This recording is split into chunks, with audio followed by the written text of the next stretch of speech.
नमस्कार, बहुत स्वागत है आप सभी का न्यूज इंडिया पर। मैं हूं आपके साथ नीतू गुप्ता। पार्लियामेंट पॉलिटिक्स की शुरुआत करेंगे। राज्यसभा में राष्ट्रपति के अभिभाषण पर धन्यवाद प्रस्ताव का जवाब देते हुए प्रधानमंत्री नरेंद्र मोदी राज्यसभा में विपक्ष पर जमकर बरसे।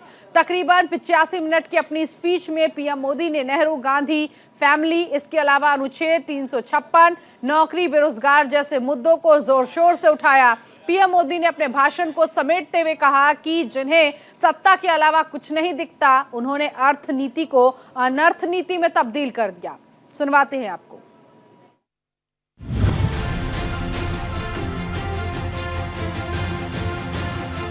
आजाद भारत का जो सपना है, उन सपने को पूरा करने के लिए हम संकल्पबद्ध होकर के चले। और आदरणीय सभापति जी, देश देख रहा है, देश देख रहा है, एक अकेला कितनों को भारी पड़ रहा है, एक अकेला कितनों को भारी पड़ रहा है।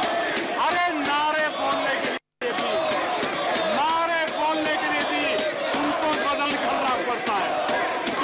बोलता है घंटे भर से आवाज की जवाब देना। आदरणीय सभापति जी, एक कन्विक्शन के कारण चला हूं, देश के लिए जीता हूं, देश के लिए कुछ करने के लिए निकला हुआ हूं। और इसलिए ये राजनीतिक खेल खेलने वाले लोग, उनके अंदर वो हौसला नहीं है, वो ढूंढ रहे हैं, बचने का रास्ता खोज रहे हैं। आदरणीय सभापति जी, राष्ट्रपति जी के उम्दा भाषण को, राष्ट्रपति जी के मार्गदर्शक भाषण को, राष्ट्रपति जी के प्रेरक भाषण को इस सदन के अंदर अभिनंदन करते हुए, धन्यवाद करते हुए आपका भी आभार व्यक्त।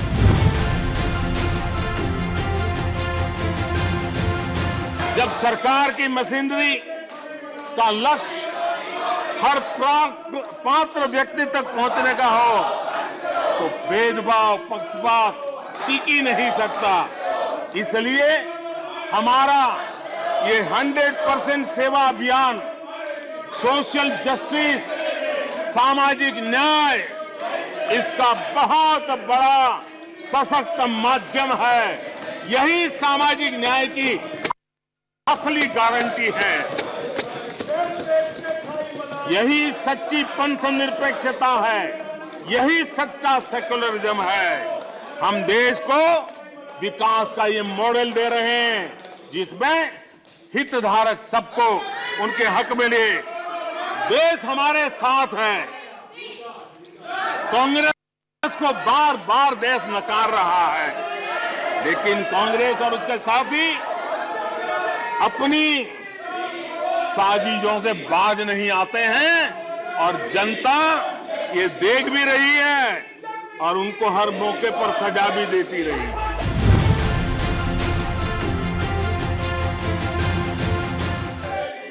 आज आपको पॉलिटिकली सूट का मैंने तो देखा, एक सरकार, एक मुख्यमंत्री ने बयान दिया कि भाई अब ठीक है, मैं तो निर्णय करता हूं, अभी मुसीबत मुझे कहां आएगी, 2030-32 के बाद आएगी, जो आएगा वो भुगतेगा। क्या कोई देश ऐसे चलता है क्या? लेकिन ये जो वृत्ति बन रही है, वो बहुत चिंता का विषय है। आदरणीय सभापति जी, देश की आर्थिक सेहत के लिए राज्यों ने भी अपनी आर्थिक सेहत के संबंध में डिसिप्लिन का रास्ता चुनना पड़ेगा, और तभी जाकर के वे राज्य भी इस विकास की यात्रा का लाभ ले पाएंगे, और उनके राज्यों के नागरिकों का भला करने में हमें भी सुविधा हो जाएगी, ताकि हम उन तक लाभ पहुंचाना चाहते हैं। आदरणीय सभापति जी, 2047 में ये देश विकसित भारत बने, ये हम सबका संकल्प है। 140 करोड़ देशवासियों का संकल्प है। अब देश पीछे मुड़ करके देखने को तैयार नहीं है, देश लंबी छलांग मारने को तैयार है।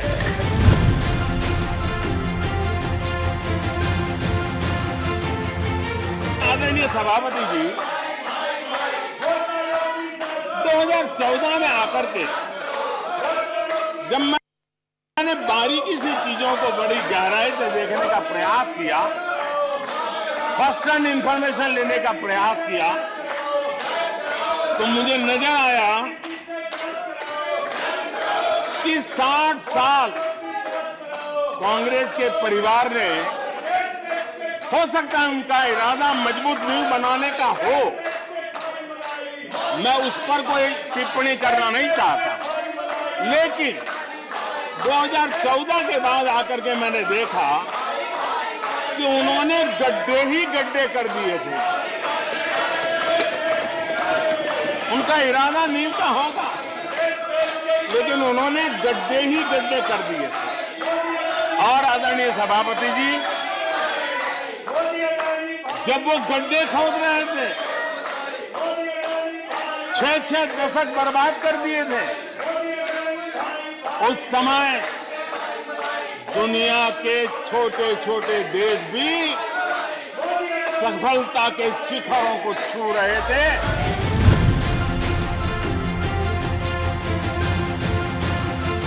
माननीय सदस्यों को मैं यही कहूंगा, कीचड़ उसके पास था, कीचड़ उसके पास था, मेरे पास गुलाल।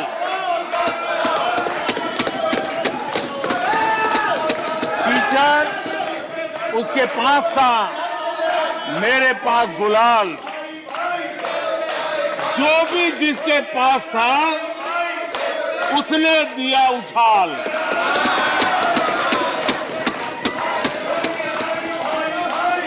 और अच्छा ही है, जितना कीचड़ उछालोगे कमल उतना ही ज्यादा खिलेगा।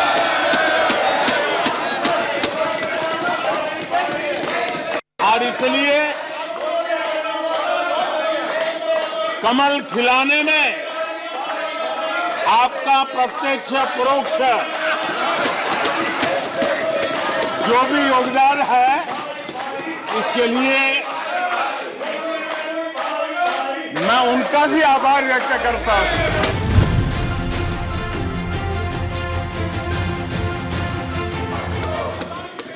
लेकिन जो लोग आज विपक्ष में बैठे हैं, उन्होंने तो राज्यों के अधिकारों की धज्जियां उड़ा दी। जरा मैं कच्चा चिट्ठा आज खोलना चाहता हूं।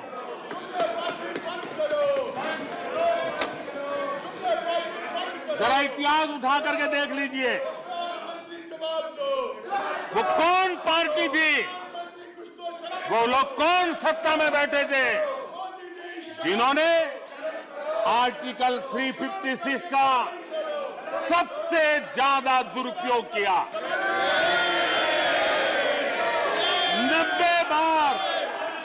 90 बार चुनी हुई सरकारों को गिरा दिया। कौन है वो? कौन है जिन्होंने किया? कौन है जिन्होंने किया? कौन है जिन्होंने किया? इतना ही नहीं सभापति जी, एक प्रधानमंत्री ने आर्टिकल 356 का 50 बार उपयोग किया, आधी सेंचुरी कर दी। वो नाम है श्रीमती इंदिरा गांधी का। 50 बार सरकारों को गिरा दिया।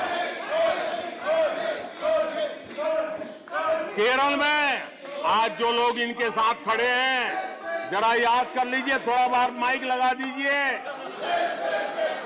केरल में वामपंथी सरकार चुनी गई, जिसे पंडित नेहरू पसंद नहीं करते थे। कुछ ही कालखंड के अंदर चुनी हुई पहली सरकार को गढ़ते थे। आज आप वहां खड़े हैं, आपके साथ क्या हुआ था जरा याद कीजिए।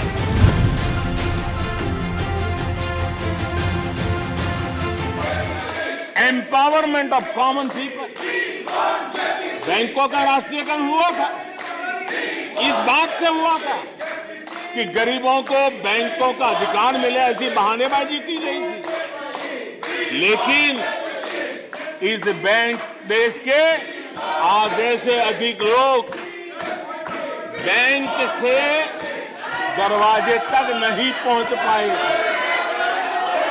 हमने परमानेंट सॉल्यूशन निकाला और जनधन अकाउंट का अभियान चलाया, बैंकों को मोटिवेट किया, ऑन बोर्ड लिया।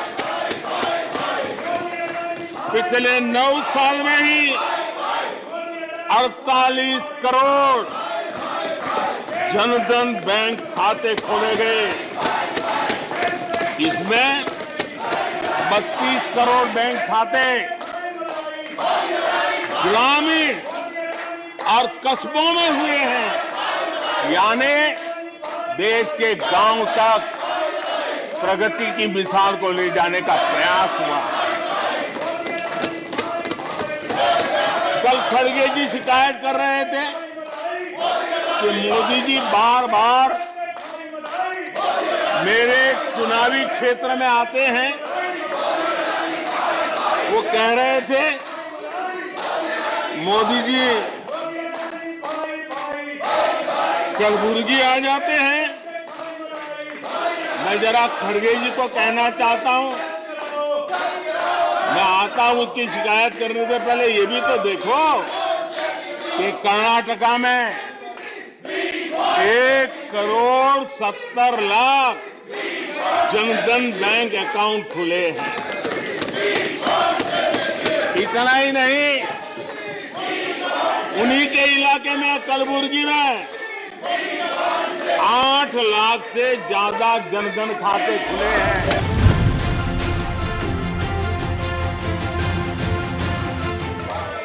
आदरणीय सभापति जी, हमारी सरकार की पहचान जो बनी है वो हमारे पुरुषार्थ के कारण बनी है।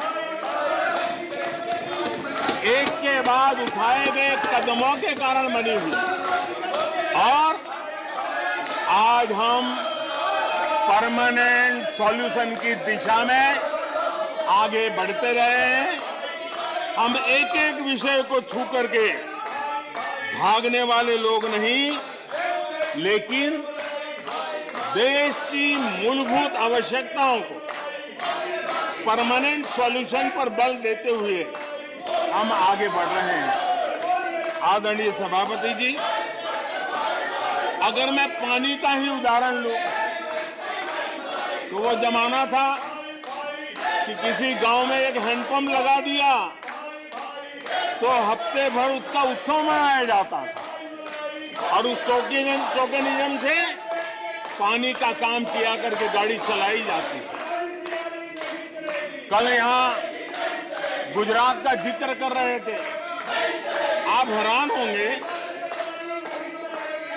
सबसे ज्यादा सीटों से जीतने का उनका जो गौरव था, वैसे एक मुख्यमंत्री एक शहर में पानी की टंकी का उद्घाटन करने गए थे,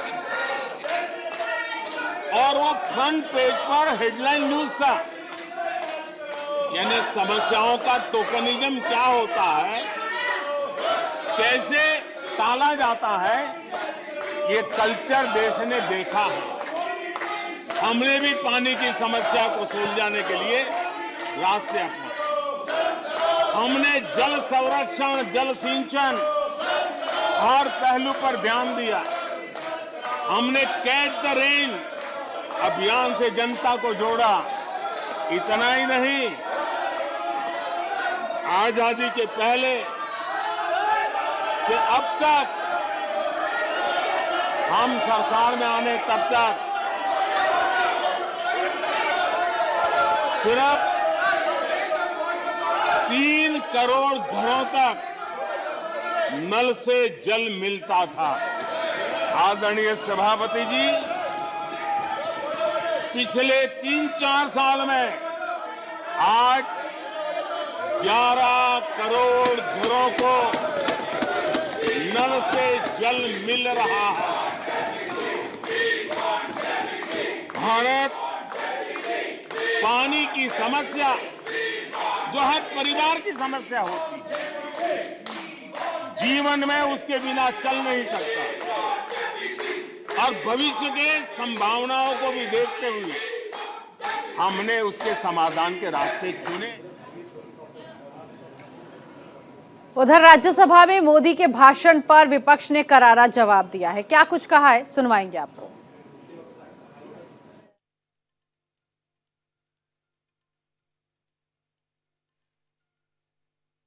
सवाल ये है कि देश की प्रगति किससे है? किसानों की आय दुगुनी होने की बात कही थी, खर्च दुगुना हो गया। दूसरी बात यह है कि यदि विकास केवल पैमाना केवल अदानी के विकास से है तो ऐसा विकास नहीं चाहिए। कल राहुल जी ने कहा कि 609 नंबर से बढ़ के 2 नंबर पे आए थे और एक पेपर प्रकाशित हुआ और उसे घट के सीधा 23वें नंबर पे पहुंच गया है। तो ऐसा विकास होना चाहिए जिसमें देश के किसान हैं, मजदूर हैं, युवा हैं, बेरोजगार हैं, महिलाएं हैं, हमारे आदिवासी हैं, अनुसूचित जाति, इनके लोगों का विकास होना चाहिए। लेकिन नारे क्या चल रहे थे? नारे एक ही चल रहे थे, मोदी अडानी भाई भाई, देश बेच के खाई मलाई।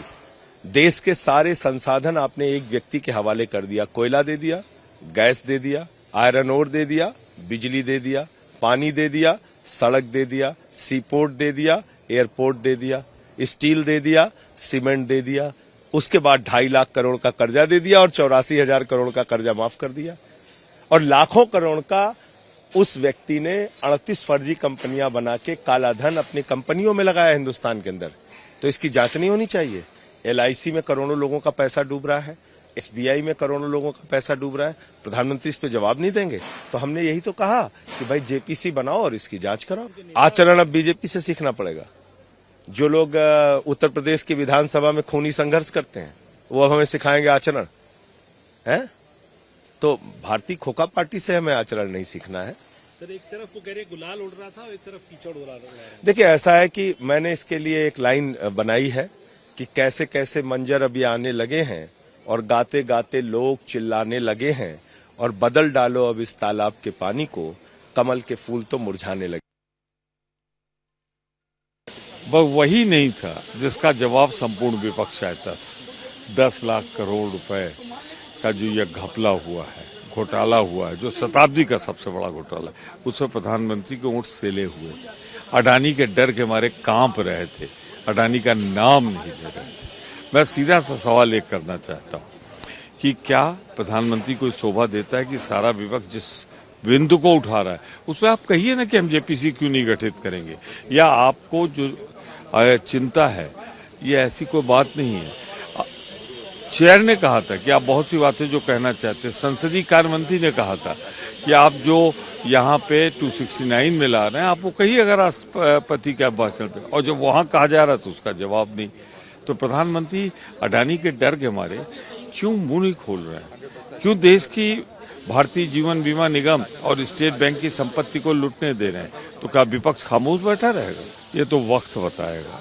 लेकिन अडानी ने जिस तरह से इस देश की संपदा को कब्जा किया है और इस सरकार ने कब्जा कराया है, जिस तरीके से भारतीय जीवन बीमा निगम की और स्टेट बैंक की संपत्ति को लगाया और शेयर देख रहे हैं कहाँ तक गिरे, कितनी है, तो देश जानना चाहता है। जो अनिश्चितता का वातावरण है, तो अगर विपक्ष आवाज उठाए उस पर अगर कोई खामोश रहे, कुछ न बोले, तो इसके मतलब उसके पास जवाब नहीं है।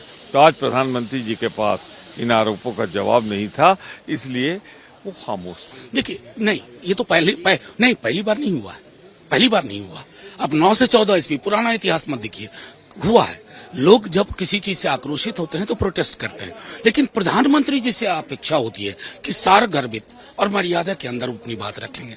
आज प्रधानमंत्री जी ने, माफी के साथ कहूं, मेरे भी प्रधानमंत्री हैं, आज उन्होंने मर्यादाएं लांघी हैं। सत्य से परे जो मौलिक चुनौतियां हैं उसके बारे में चुप्पी, मैं मेरा मुझको, आत्म केंद्रित विमर्श मुख्य केंद्र बिंदु था उनके बयान का। ऐसा थोड़ी है, तो भाजपा भी नहीं आज दिख रही थी, मोदी मोदी मोदी। अरे ये लोकतंत्र में सामूहिकता पर है। आप इसको एक व्यक्ति के आकांक्षाओं का प्रतीक बना करके ना, तो विमर्श भी गिर रहा है, इसकी अपेक्षा नहीं। मेरा एक, मैं कहूं साफ तौर पर, मुझे लगा ही नहीं कि सदन में बोल रहे हैं प्रधानमंत्री जी। मुझे लगा ही नहीं कि प्रधानमंत्री जी जो सवाल उनसे पूछे गए उसका जवाब दे रहे हैं। प्रधानमंत्री जी चिर परिचित अंदाज में जैसे वो चुनावी भाषण देते हैं, आज वो उसी मूड में थे और वही भाषण हमने देखा जो रंगहीन, गंधहीन, अर्थविहीन, सत्य से परे ये भाषण प्रधानमंत्री जी के पद। और इसी के साथ पार्लियामेंट पॉलिटिक्स में आज के लिए बस इतना ही। नमस्कार।